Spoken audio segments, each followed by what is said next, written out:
A month ago I turned 18, and I decided that it was time to fly out of the parental nest. I had been saving up money to rent an apartment since I was 16, so all I had to do was find a suitable place to live. My choice fell on an ordinary sleeping area, which was full in our city. One of its significant advantages was the walking accessibility of my university, only 10 minutes by yards. The price of the apartment was quite satisfactory to me, and so the owner and I agreed to meet on Friday, right after the couples. I arrived at 2 o'clock in the afternoon to inspect the future den. The building itself did not stand out from the rest, an ordinary Khrushchev. But when I entered the entrance, I was pleasantly surprised. There were well-groomed flowers on the windowsills, the walls were not painted by teenagers, and in general it was very clean and well-groomed inside. The apartment I chose was on the 4th floor. It fully corresponded to the photos on the website: one room with a large bed and a comfortable workplace, a compact kitchen, and a newly renovated bathroom. The hostess and I immediately signed all the necessary documents for the lease. I received the keys, and we said goodbye. And so my new independent life began. For the rest of the day and Saturday, I moved all my things and bought groceries for the week. Sunday flew by unnoticed. I cleaned all day, cooked food for a few days in advance to take lunches to university with me, and in the evening I tried unsuccessfully to prepare for classes. It was a restless night.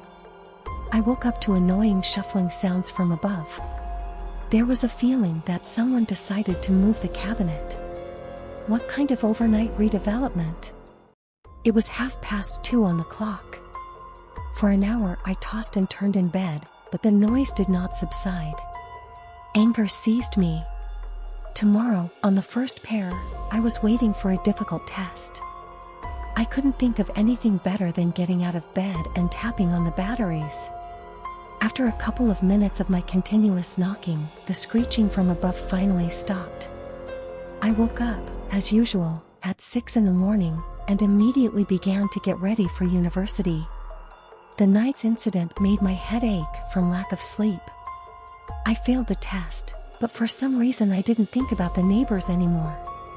I blamed myself more for the lack of preparation, because I had very little time because of the move.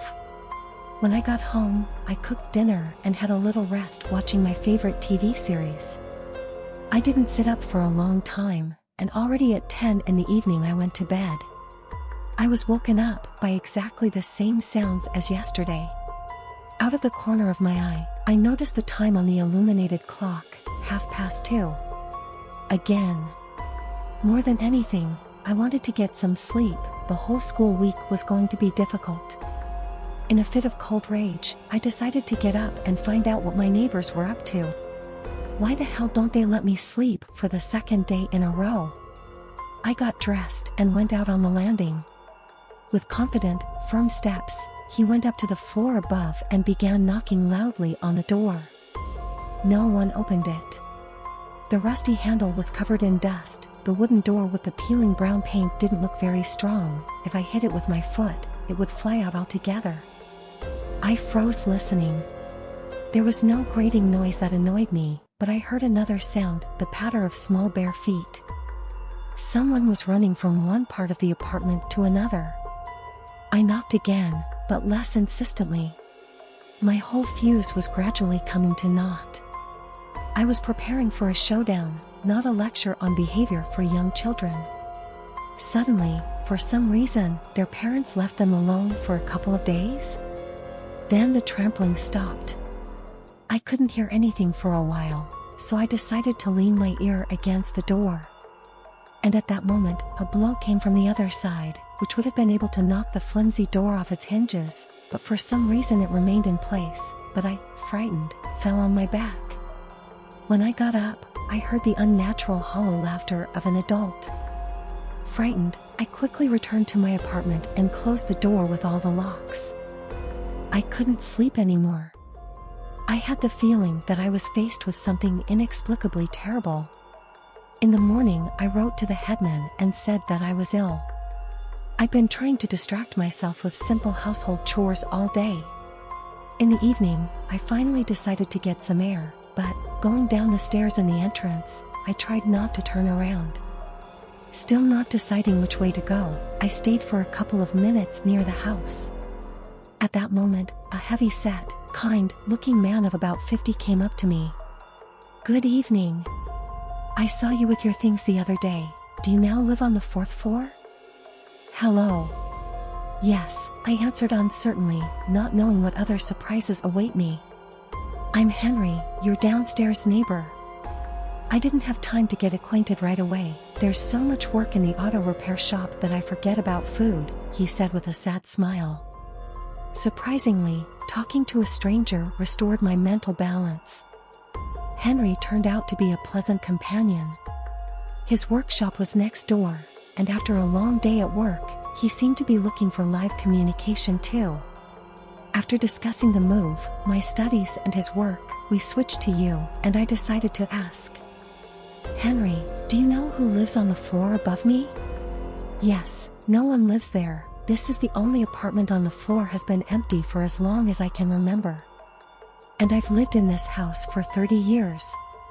Like you, I moved here as a student, but I didn't rent an apartment, I got it from my grandmother. My grandmother also told me that a whole family died in this apartment.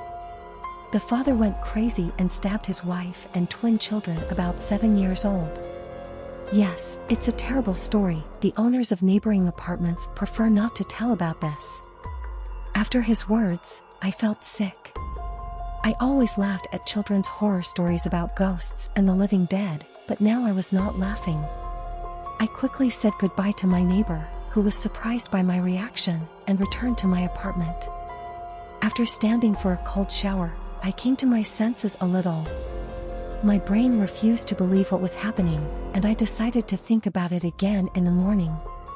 As a last resort, I can always go home to my parents. I got into bed, but the unnatural laughter wouldn't leave my head. Closer to 2:30, I anxiously stared at the ceiling, waiting for the familiar screech. This time I made a promise to myself that I would never try to stop him, but it was too late. There was a knock of small knobs on my door, against which the creepy laughter I already knew sounded.